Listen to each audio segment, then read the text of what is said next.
Hello, my name is Raymond Smith. Welcome to this edition of Literary Reviews. Today, we are on the island of Chateau d'If, located off the coast of Marseille, France. We will be discussing a novel published in 1846 titled The Count of Monte Cristo. This story by Alexandre Duma begins in 1815 and tells of Edmond Dantes, a young, honest, and successful sailor in Marseille. He is on the cusp of marrying his beloved, Mercedes. Edmond Dantes has just been promoted to captain of the ship Pharaon. However, his good fortune sparks bitter envy. 3 jealous men plot his downfall. Danglars, the jealous shipmate who desires Dantes' captaincy. Fernand Mondego, a rival for Mercedes' affection. And Caderousse, a neighbor motivated by greed and general resentment. They anonymously denounce Edmond as a Bonapartist traitor. On his wedding day, he is arrested and brought before Deputy Prosecutor Villefort. Although Villefort initially recognizes Dantes' innocence, he discovers the secret letter was addressed to his own father, a political enemy.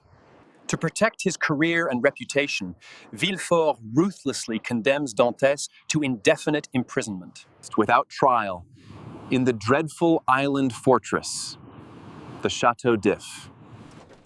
Monsieur Villefort, I don't understand. Are they really taking me to a chateau? It sounds nice. What's with the prison carriage? This place is horrid. I've been here for years and it seems like a lifetime.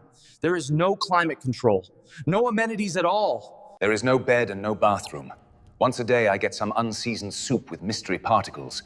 I have to supplement my diet with ratatouille. Normally, this place would get 0 stars on a 5-star scale, but considering its location along the French Riviera and an unbeatable price, I give it 1 star. Years pass in crushing isolation. Edmond attempts to unalive himself, but is saved when he begins communicating with a fellow inmate, the Abbé Faria. Faria is an intellectual and priest who becomes Dantes' mentor, educating him in languages, mathematics, history, and philosophy, turning the once simple sailor into a brilliant scholar. More importantly, Faria reveals the location of a vast, forgotten treasure hidden on the island of Monte Cristo. Before he dies, Faria helps Dantes form an escape plan. Dantes manages to switch places with the Abbé's body, is thrown into the sea, and successfully escapes the prison after 14 years. He finds the immense treasure, fulfilling Faria's promise.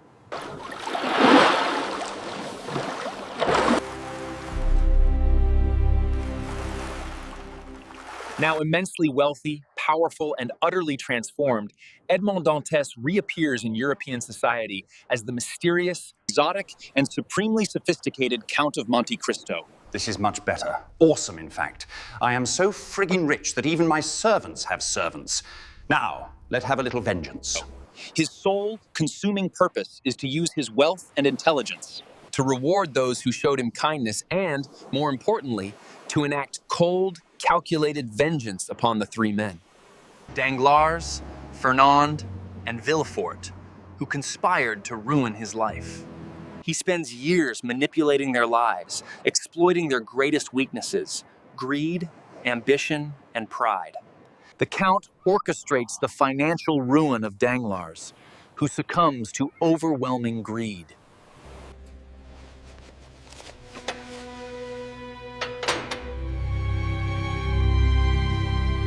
He publicly exposes Fernand Mondego's wartime treachery, leading to his disgrace and the abandonment of his family.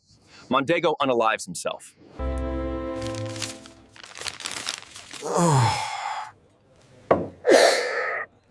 Oh, man.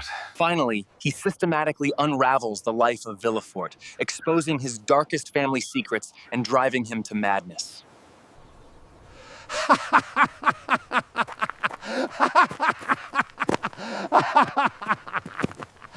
Throughout this process, the Count realizes the devastating collateral damage of his revenge, particularly the suffering of innocent parties, like Mercedes and Villefort's own family. After dispensing justice and acknowledging the limits of his own divine role, the Count quietly arranges for the safety of those he accidentally harmed and sails away with his new love, Heidi. Thank you for joining us for this edition of Literary Reviews.